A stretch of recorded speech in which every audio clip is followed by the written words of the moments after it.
주님의 이름으로 축복합니다. 자, 오늘 함께 묵상하실 말씀은 로마서 2장 1절에서 5절까지의 말씀입니다. 로마서 2장 1절에서 5절까지의 말씀. 자, 우리 다 같이 한 목소리로 하나님 우리에게 주시는 말씀을 합독합니다.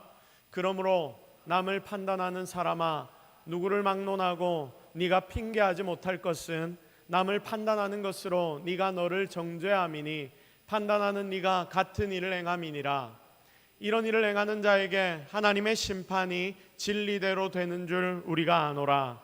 이런 일을 행하는 자를 판단하고도 같은 일을 행하는 사람아, 네가 하나님의 심판을 피할 줄로 생각하느냐? 혹 네가 하나님의 인자하심이 너를 인도하여 회개하게 하심을 알지 못하여 그의 인자하심과 용납하심과 길이 참으심이 풍성함을 멸시하느냐? 회개하지 아니한 마음을 따라 진노의 날 곧 하나님의 의로우신 심판이 나타나는 그날에 이 말 진노를 네게 쌓는도다. 아멘. 하나님의 가치로 생각하라, 하나님의 가치로 생각하라는 제목으로 하나님의 말씀 증거하도록 하겠습니다. 자, 오늘 우리는 이전에 로마서 강해를 우리가 수요일 저녁마다 쭉 살펴보았는데 벌써 굉장히 오랜 시간이 지났죠. 몇 년이나 지났는데 그 당시에 하나님 은혜를 바로 로마서를 통해서 우리가 느낄 수가 있었습니다. 자, 오늘 우리는 그 로마서의 말씀을 또다시 조금 살펴보려고 하는데 2장의 말씀을 살피지만 1장부터 흘러나오는 이 흐름은 좀 알아야 한다 싶어서 1장부터 정리를 좀 하도록 하겠습니다. 여러분, 우리가 예수 믿고 난 뒤에, 우리가 교회를 나오고 난 뒤에 가장 놀랍고 위대한 축복이 무엇입니까? 여러분이 교회를 나오고 난 뒤에 여러분이 누리는 가장 놀랍고 위대한 축복이 무엇입니까? 예수 그리스도를 통하여서 여러분이 무엇을 받았다? 구원을 얻었다. 이 자리에 앉아있는 여러분 모두는 구원을 얻었다는 건 믿으십니까? 자, 무엇을 통해서 우리가 구원을 얻었습니까? 예수 그리스도의 십자가의 은혜. 우리가 방금도 찬양을 많이 했는데 예수님을 믿는 이 은혜, 우리가 예수님을 믿는 것에 대해서 우리는 후회도 없고 이 세상에서 가장 감사한 일이고 이것이 바로 나의 간증이다. 우리가 방금 찬양을 통해 너무나 진실되게 고백을 했죠. 이것처럼 예수 그리스도를 믿는 이 믿음이란 게 우리에게 굉장히 놀라운 은혜로 찾아온 겁니다.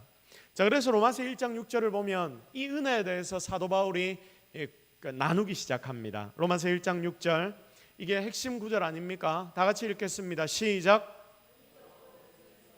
예수 그리스도의 것으로 부르심을 받은 자니라. 아멘.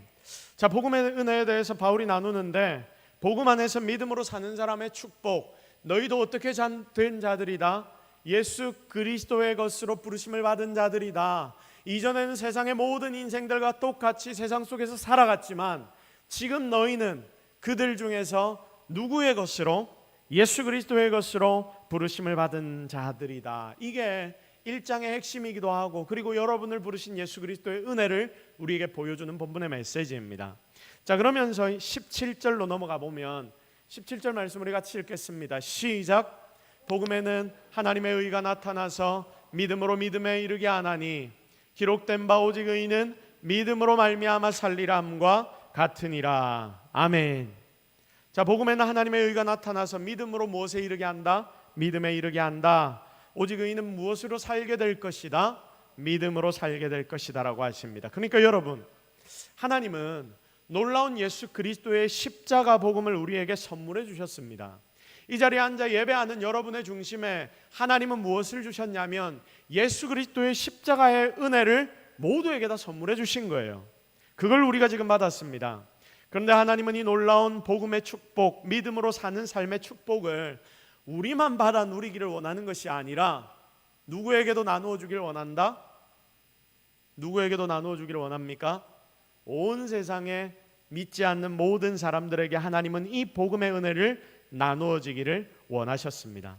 자, 그런데 여러분, 현실은 어떻습니까? 현실은 어떻습니까? 참 어렵죠. 사람들이 하나님에 대해 알기는 아는데, 어렴풋이 다들 알기는 알지만 하나님을 영화롭게도 안 하고, 1장의 내용들이 쭉 기록되어 있는 내용이에요. 이게 하나님을 영화롭게도 안 하고 감사도 안 하고 오히려 그 생각이 허망해지고 미련한데 마음을 두고 그리고 마음이 어두워져 버립니다. 그러니까 예수 그리스도의 십자가의 부활, 이 복음이 무시되어 버리고 믿음은 그들의 마음 가운데서 사라지게 됩니다. 그 마음에 하나님 두기를 좋아합니까? 싫어합니까? 세상의 사람들 그 마음에 하나님 두기를 좋아합니까? 싫어합니까? 싫어합니다. 지난주에 오셨던 우리 어르신 한 분이 오늘 그 새가족부에서 이제 모임을 가지고 있는데 식사를 같이 하는데, 이분이 지난주에 처음 교회를 나오고 그리고 저와 함께 기도를 하고 난 뒤에 그때부터 자기의 마음이 너무나 기쁘다 하더라고요. 진짜 예수님이 내 마음 가운데 들어오신 것 같다라고 말씀을 하시고, 일주일이 너무나 기쁘고 즐거워서 자기가 가만히 있을 수 없어서 처음 교회에 오신 분인데, 이분이 전도를 시작하셨답니다. 자기 윗집에 전도를 하고 놀이터에 내려가서 지나가는 사람들이 있으면 특별히 종교 가진 거 없으면 교회 한번 나와봐요, 여기 동서교회 너무 좋아요. 지난주에 처음 오신 분이 그렇게 전도를 시작하는데, 이 많은 사람들 중에 이제 자기가 9층 살고 10층에 친한 동생이 사는데, 이 동생에게 아무리 이야기를 해도 대꾸를 안 하더랍니다. 불도가 심한 사람인데, 그래서 자기가 뭔가를 전도하기 위해서 선물을 주는데 교회에 전도하는 선물이라고 아예 그것조차 받지 않는 모습을 이분이 보았다라는 이야기를 하십니다. 여러분, 현실이 어떻습니까? 하나님에 대해 들어서 알기는 압니다. 그런데 그들은 하나님을 영화롭게도 안 하고 감사도 안 하고 오히려 그 생각이 허망해져서 교회에 관련되었다 하는 것은 음식조차도 받지 않는 모습을 우리는 발견하게 됩니다. 복음이 무시되고 믿음은 사라집니다. 왜냐하면 그들의 마음 가운데 하나님 두기를 어떻게 했기 때문에? 싫어했기 때문에.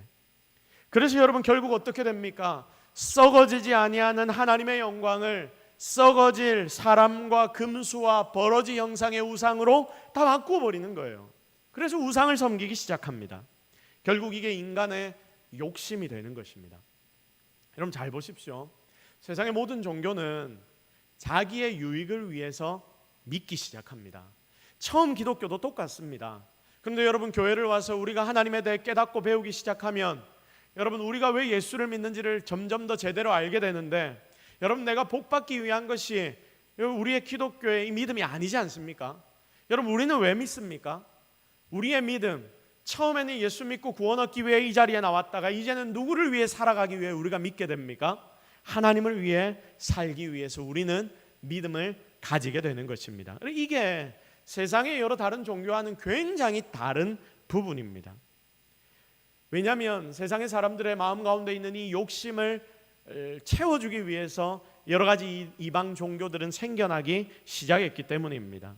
그러니까 여러분, 이 욕심이 하나님과 부닥치기 시작하는데, 그래서 여러분, 이 욕심이 충돌되나 하나님을 거부하기 시작하는 것입니다. 내 속에 있는 내 욕심이, 나의 생각이, 나의 자아가 하나님을 거부하기 시작하는 겁니다. 여러분, 여기에 굉장히 중요한 개념이 등장합니다. 인간의 욕심, 정욕, 이기심, 그리고 악한 본성, 이게 하나님과 부딪힌다는 거예요. 그래서 여러분, 우리는 성경을 보면 사도 바울이 뭐라고 표현하느냐면, 나의 육적인 소욕과 그리고 하나님의 소욕이 맨날 내 속에서 뭐 한다고 합니까? 싸운다라고 이야기를 하는 거예요. 여러분 속에서 하나님의 소욕과 나의 소욕, 세상의 소욕이 계속 싸우기 시작합니다. 이게 하나님과 부딪히는 거예요. 근데 우리가 하나님을 제대로 알지 못한다면 어떻게 될까요? 하나님의 소욕, 영적인 소욕이 져버립니다. 세상의 소욕이 이깁니다. 그래서 우리는 세상을 따라가는 인생이 되는 것입니다. 그래서 여러분, 인간의 욕심, 정욕, 이기심, 악한 본성, 이것 때문에 사람은 자신에게 유익을 준다고 하는 우상을 만들고 그 우상을 하나님 대신 섬기기 시작합니다. 그런데 하나님은 이런 인생들을 가만히 놔두실 수밖에 없습니다. 그래서 인간은 모두가 다 정욕대로 사는 인생들이 되어버렸습니다. 욕심에 이끌려 사는 자가 우리의 모습이 아닌가, 여러분 자신을 한번 돌아보십시오. 다 같이 따라합시다. 나는 정욕대로 살면 안 된다. 시작.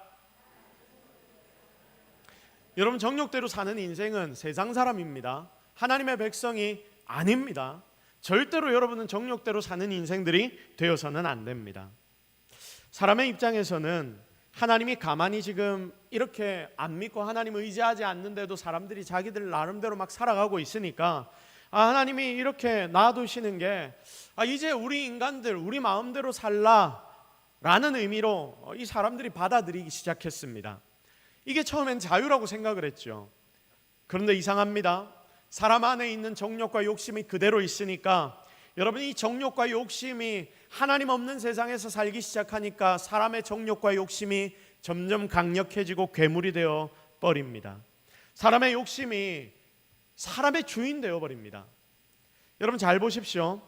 우리를 얽어매는 하나님의 율법에서 내가 자유케 되었다라고 생각했는데, 이제는 오히려 세상의 욕심, 세상의 정욕에 내가 노예가 되어서 살아가고 있는 것이 여러분의 모습이 아닌지, 세상 사람의 모습이 아닌지 우리가 깊이 고민해 보아야 합니다. 오해를 했던 거예요, 하나님에 대해서. 술만 봐도 여러분 한번 생각해 보십시오. 처음에는 사람이 주인 같습니다. 그래서 내가 기분이 좀 좋고 싶고 모든 것을 잊고 싶을 때 내가 뭐 한잔 합니까? 술 한잔을 하는 거예요. 여러분 교회 다니면서도 술 마시는 분들이 더 계시죠? 여러분 될 수 있으면 어떻게 해야 합니까? 안 마셔야 됩니다. 안 마셔야 됩니다. 자, 술만 봐도 여러분 처음에는 술을 마시고 싶을 때 마시고, 거절하고 싶을 때, 내가 안 마시고 싶을 때 안 마신다, 여러분 이렇게 아마 생각할 겁니다. 근데 여러분 시간이 점점 지나면 지날수록 어떻게 변합니까? 사람이 술 없이 살 수 없게 되어버립니다. 그러니까 이제는 누가 주인입니까? 사람이 주인입니까? 술이 주인입니까? 술이 주인입니다. 담배도 똑같습니다. 사람들은 언제든지 내 마음대로 담배를 필 수 있다, 담배를 필 자유가 있다라고 말하지만, 여러분 담배를 피다 보면 나중에는 어떻게 되느냐? 여기에 얽매여져서, 여기에 중독되어져서 결국 나중에는 내가 이 담배에 끌려다니는 인생들이 되어버리는 것입니다.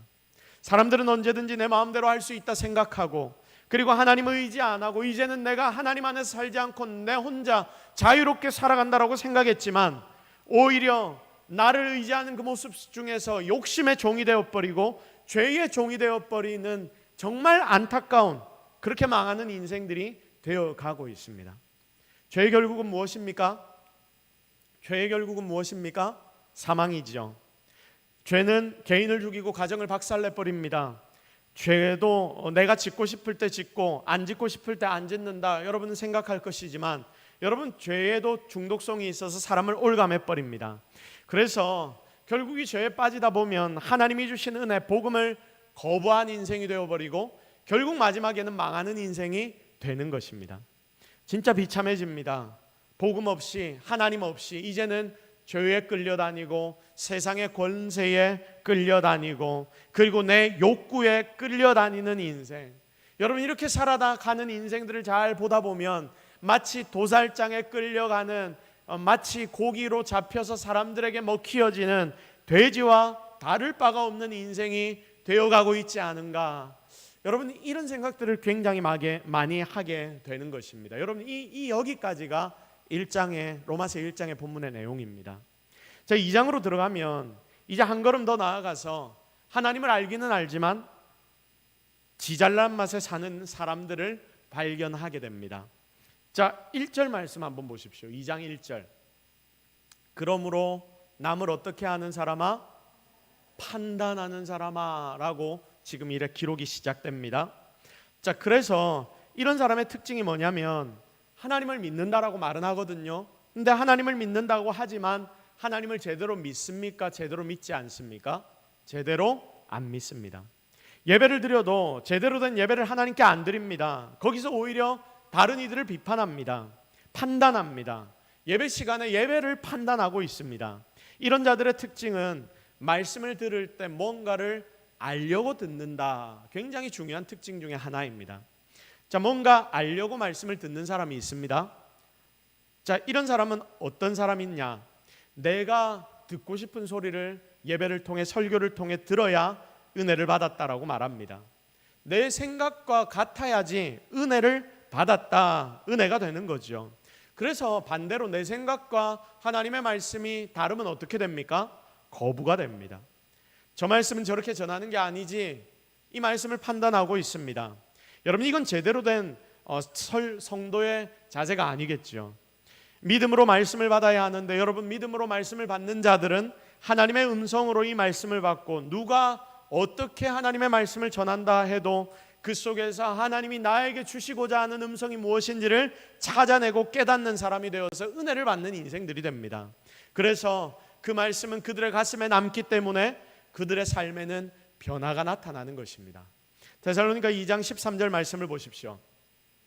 우리 같이 한번 읽겠습니다. 시작.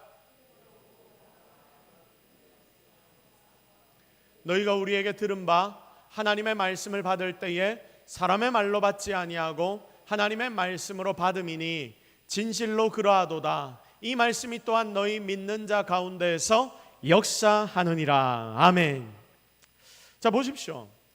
2장 13절 말씀, 진실로 그러하도다. 이러므로 우리가 하나님께 끊임없이 감사함은 너희가 우리에게 들은 바 뭐라고 기록되어 있습니까?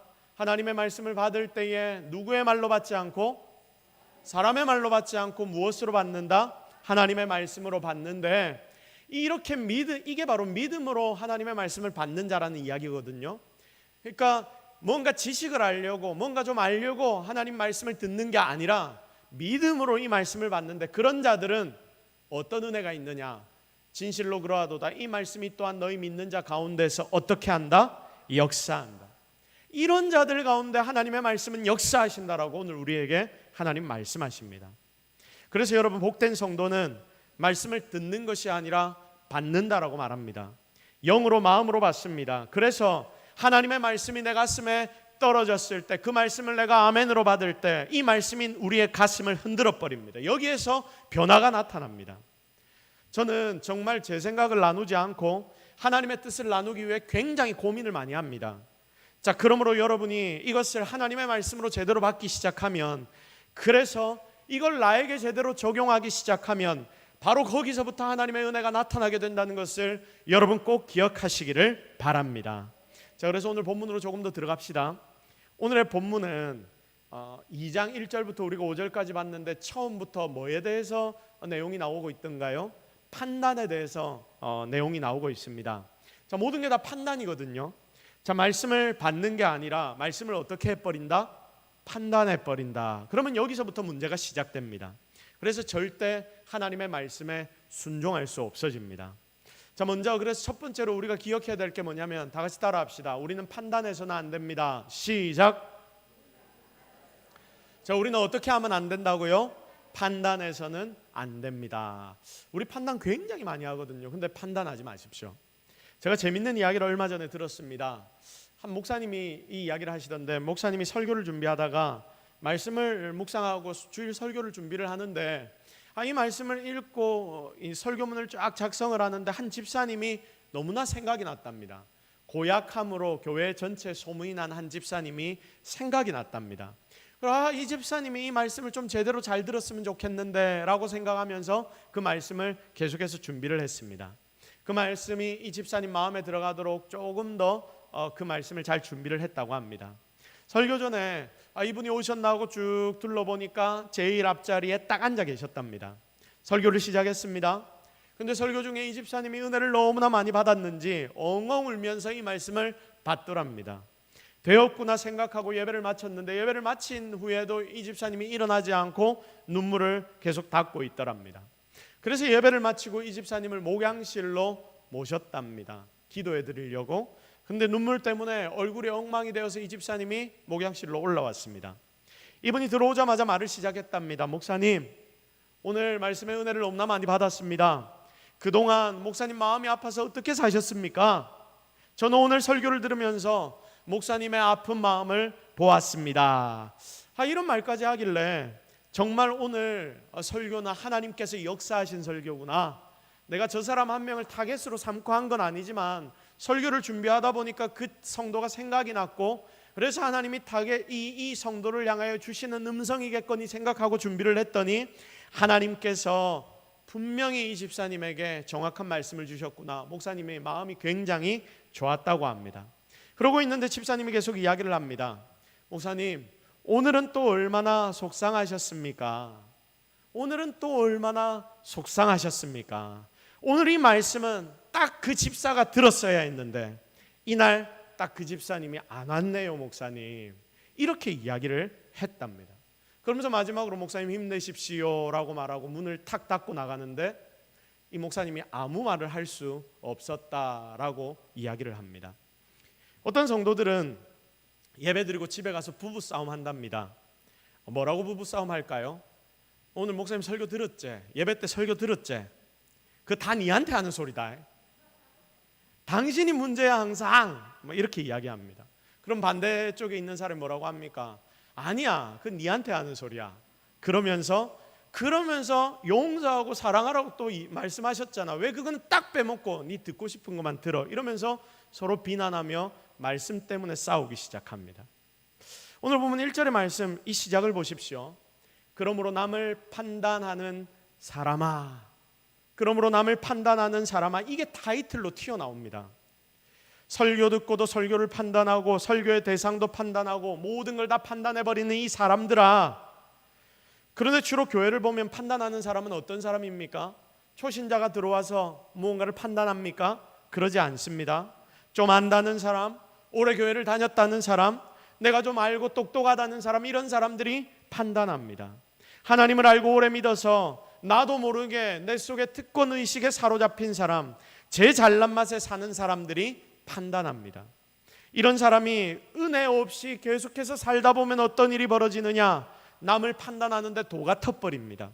정죄합니다. 그 정죄는 자기의 주관입니다. 자기의 생각입니다. 당시 유대인들이 이런 판단의 죄를 너무나 많이 범했던 것입니다. 1장에서 바울이 믿지 않고 하나님을 썩어질 금수의 형상으로 바꾼, 그러니까 한마디로 하나님 믿지 않고 예수님 믿지 않던 이방인들, 그 당시 이방인들에 대한 내용, 비난하는 내용처럼, 비판하는 내용처럼 쭉 기록을 해놨는데, 이 1장의 말씀을 보고 유대인들이 그래 맞아 하면서 이방인들을 욕하는 거리로 로마서의 1장을 사용할까 봐 바울은 두려웠던 것 같습니다. 선민사상이 당시의 사상이었는데 굉장히 무서운 사상 아닙니까? 그래서 당시 유대인들은 선민상상에 완벽하게 빠져 있었던 사람들인데, 자신들만 특별하게 하나님께 사랑받은 자들이고, 그래서 유대인은 절대로 지옥에 안 간다라고 그 당시에 그들은 배우며 살았습니다. 여러분, 그 당시 그들의 랍비들이 학생들을 가르치는 이야기 중에 하나를 알려드리겠습니다. 자, 아브라함이 지옥 입구에 앉아서 지옥 가는 사람들을 하나하나 체크를 한답니다. 그게 그 당시 랍비가 유대인들 아이들에게 그리고 어른들에게 가르치는 내용입니다. 이 아브라함이 지옥 입구에 딱 앉아서 지옥에 들어가는 사람들을 하나하나 체크를 해오는데, 자, 그렇게 살펴서 혹시나 유대인들이 그 지옥 가는 길에 같이 줄을 서서 들어가고 있으면 그 사람을 콕 집어내서 어디로 보내준다? 어디로 보내준다? 천국으로 보내준다. 누가 그렇게 한다고요? 아브라함, 우리의 조상 아브라함, 하나님의 부름을 받은 조상 아브라함이, 우리는 아브라함의 자손이기 때문에 우리 모두는 그러므로 지옥에 갈 수 있다 없다? 갈 수 없다. 이게 그 당시 유대 랍비들의 가르침이었습니다. 자, 재밌지 않습니까? 뼛속까지 특권의식이 있지요. 그러니 이방인을 판단하는데 도 같은 게 당시 유대인이고, 그러니 자기들이 지옥 안 간다고 하니까 자기들 마음대로 하면서 나는 하나님 앞에 정말 제대로 살고 있는 자들이다, 자기의 자랑에 빠져 살던 자들이 유대인들이었다, 그 말입니다.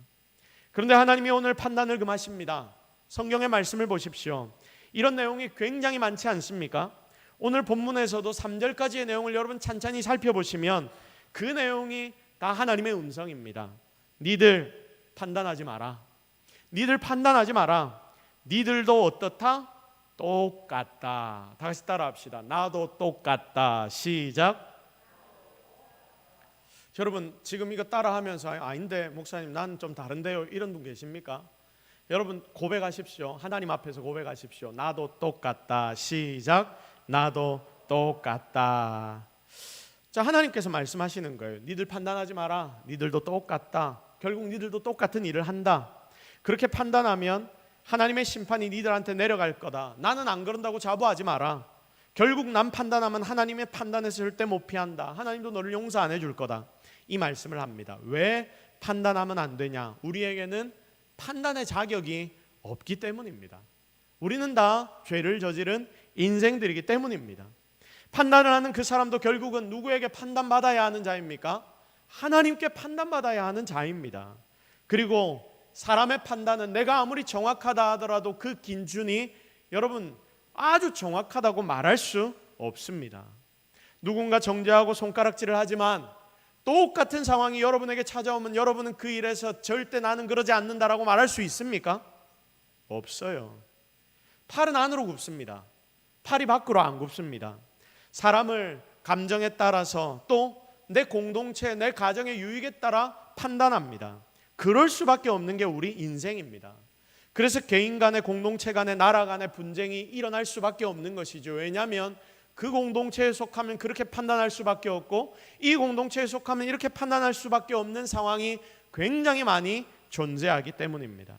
성도 여러분, 우리는 내가 옳다고 생각할 수밖에 없는 인생들입니다. 왜냐하면 그게 나이기 때문입니다. 이 절대적인 기준이 여러분 속에 분명히 있겠지만 오늘 이 시간 하나님 앞에 이 기준을 내려놓기를 바랍니다.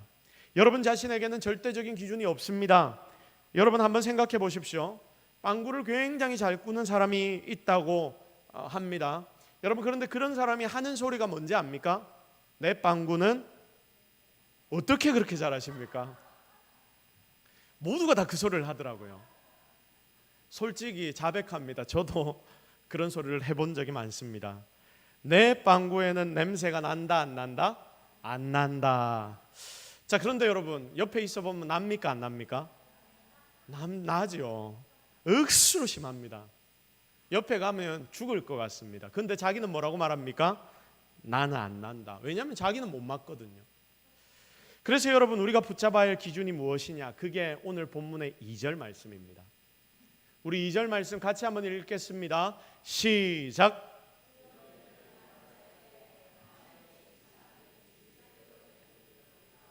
이런 일을 행하는 자에게 하나님의 심판이 어떻게 진리대로 되는 줄 우리가 아노라. 여러분 무서워하셔야 합니다. 누군가의 죄와 허물을 판단할 수 있는 분은 하나님 한 분밖에 없으신데 그분이 판단하시는 것은 하나님의 심판이 진리대로 된다. 하나님만이 진리대로 모든 것을 판단하실 수 있는 분이십니다. 잘 보십시오. 하나님 판단에는 유대인과 이방인 구분이 없습니다. 외모로 사람을 판단하지도 않습니다. 하나님께는 편견도 없습니다. 하나님은 진리대로 판단하십니다. 하나님 말고는 제대로 판단할 수 있는 사람이 이 땅 가운데 아무도 없습니다. 진리라는 말은 헬라어로 살펴보면 알렉데이아라는 단어입니다. 이 단어가 의미하는 게 뭐냐면 무언가를 여러분 이런 걸로 덮어놔버리면 안 보이지 않습니까?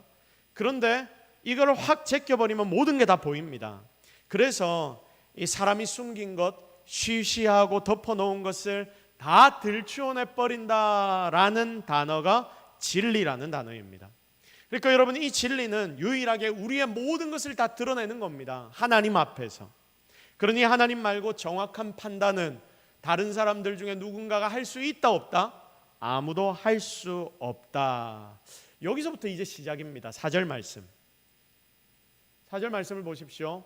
혹 네가 하나님의 인자하심이 너를 인도하여 회개하게 하심을 알지 못하며 그의 인자하심과 용납하심과 같이 참으심이 풍성함을 멸시하느냐. 4절 보니까 하나님의 인자하심이 너를 인도하신다라고 말씀하시거든요. 이 말은 하나님이 너를 그 진리의 기준대로 판단하신다는 말입니까? 판단을 안 하시겠다는 말입니까? 판단을 안 하시겠다. 그러니까 봐준다라는 이야기입니다. 하나님이 너희들을 봐주겠다라고 지금 말씀하시는 겁니다. 내가 니들 다 용서해줘서 다들 회개하도록 만들어줬잖아. 그런데 니들은 그것을 알지 못하여, 여러분 4절 후반부를 보세요. 그의 인자하심과 용납하심과 길이 참으심이 막 풍성한데 니들이 그걸 다 경험해 놓고도 그 하나님의 은혜를 멸시하느냐. 너 하나님의 용서를 받아 놓고도 그 은혜를 풍성하게 받아 놓고도 너는 다른 일을 어떻게 하고 있느냐? 판단하고 있느냐. 니들은 하나님 은혜 다 받아놓고 용서 다 받아놓고 왜 옆에 있는 사람들 그것들 판단하고 난리냐? 내가 니들한테 판단했으면 니들 어떻게 되는지 아냐? 근데 내가 판단 안 하고 너희들을 회개하라고 했잖아. 내가 용서를 줬잖아. 그런데 왜 너희는 그러고 앉아있냐? 내가 그렇게 보여줬는데 내가 니들한테 준 은혜의 풍성함을 어떻게 하느냐? 멸시하느냐? 사랑하는 성도 여러분, 그래서 이게 굉장히 중요한 부분인데 내가 남을 판단할 수 있거든요.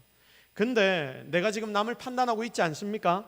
판단할 때 여러분은 여러분 자신이 어떤 생각을 하면서 판단을 합니까? 내가 상대방의 어떤 잘못을 막 꼬집어내니까 뭔가 내가 정확한 것 같습니다. 그리고 내가 저 사람보다 좀 더 나은 것 같기도 하고, 내가 잘하는 것 같기도 하고, 내가 좀 의로운 것 같기도 하고, 그 사람보다 내가 좀 나은 것 같고, 여러분 이런 생각이 듭니다. 나도 모르게 내 마음에 판단할 때마다. 그런데 여러분, 우리는 그런 생각으로 남을 판단하고 남을 비판하는데, 여러분이 이런 판단하는 행동을 할 때 여러분이 느끼는 그 사람의 모습이 바로 여러분의 모습이 되는 게 아니라, 오늘의 본문을 보니까 판단하는 그 순간 여러분은 하나님을 멸시하는 사람이 되어지고 있다. 하나님 오늘 여러분에게 그것을 알려주고 있습니다. 굉장히 무서운 본문의 말씀입니다. 여러분 이걸 꼭 기억하십시오. 하나님이 주인이라고 여러분이 말로는 고백해놓고 여전히 내가 주인인 거예요. 내가 내 생각대로 다른 사람 다 판단하고 이것저것 다 판단하고 그러면서 하나님의 자리에 내가 앉아서 내가 모든 것을 행하고 있다. 그게 무슨 행동을 하는 것이냐? 하나님을 멸시하는 것이다 라고 지금 하나님이 우리에게 말씀하십니다. 너희들 나 멸시할 거야? 나도 가만히 안 있어? 오늘 우리에게 하나님이 그렇게 말씀하십니다. 굉장히 무섭습니다. 우리 솔직히 다른 이들 보면서 얼마나 많이 판단합니까? 저도 똑같고 여러분도 똑같습니다.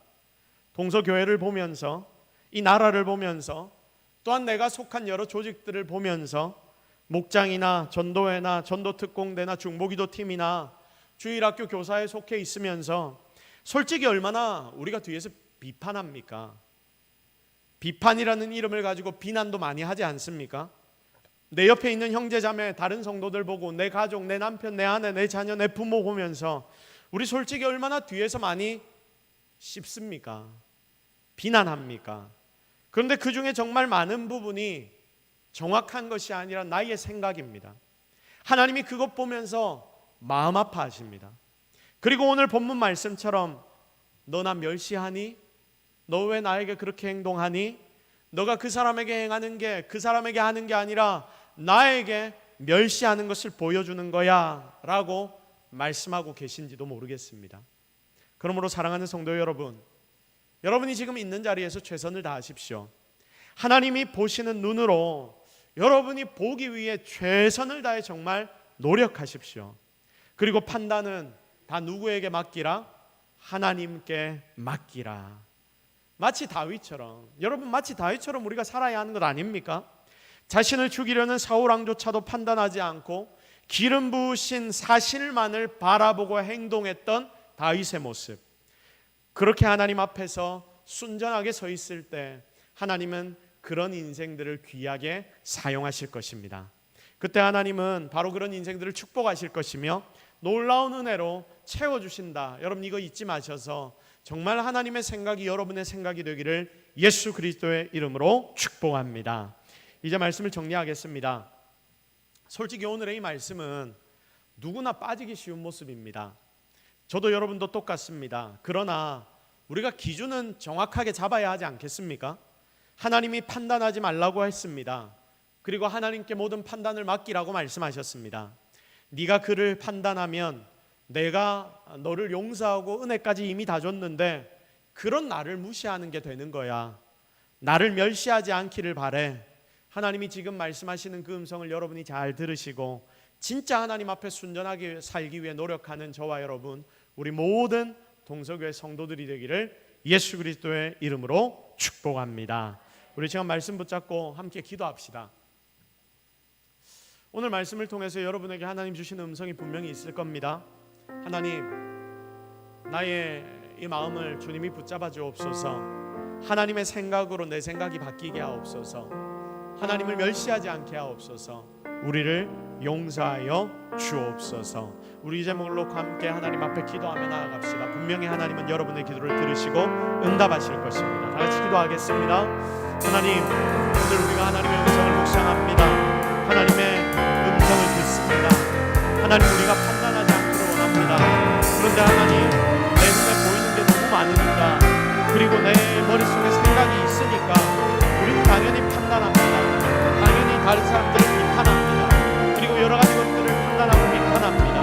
근데 여러분, 하나님, 우리가 이 자리에서 판단과 비난, 심한 비판과 비난, 이것이 심하게 나아가지 않도록 하나님 우리의 삶을 주장하여 주시옵소서. 하나님, 우리가 정확한 것을 이야기하고 알아야 되겠지만 거기에 우리의 생각과 우리의 감정을 섞어서 비난하는 일이 없게 하여 주시옵소서. 오직 주의 은혜만을 사모하고 바라오니 오늘 이 자리에 엎드려 기도하는 성도들을 주님이 붙들어 주시옵소서. 모든 것 다 하나님 은혜로 있사오니 오늘 하나님 앞에 나가 기도하는 모든 자들을 주님이 붙들어 주시옵소서.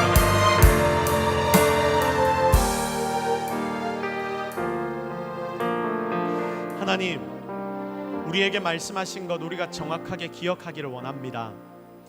하나님, 발전을 위해서는 분명히 잘못된 부분들에 대하여 우리가 이야기를 하고, 그리고 그 부분에 대해서 개선해야 될 부분들은 개선해야 한다는 것 우리가 너무나 잘 압니다. 그런데 하나님, 우리는 여기에서 멈추는 것이 아니라 거기에 나의 감정을 섞어버리고 나의 생각을 거기에 집어넣어버려서 나의 기준으로 모든 것을 판단해버리고 비난해버리려고 하는 우리의 모습들이 얼마나 많은지 모릅니다. 그런 모습을 보시면서 하나님 우리에게 오늘 말씀하시는데, 네가 그렇게 행동한다는 것은 나를 멸시하는 거라고 말씀하셨습니다. 정말 하나님, 우리가 하나님을 멸시하는 자리에 서 있지 않게 하시고 끝까지 하나님의 은혜만을 사모하는 인생들이 되게 하여 주옵소서. 그래야 정말 하나님께 다윗처럼 귀하게 쓰임받는 우리 모든 동서교회 성도들이 되도록 주님이 축복하여 주옵소서. 모든 것 다 하나님 은혜인 줄로 믿사옵고 예수 그리스도의 이름으로 기도드립니다. 아멘.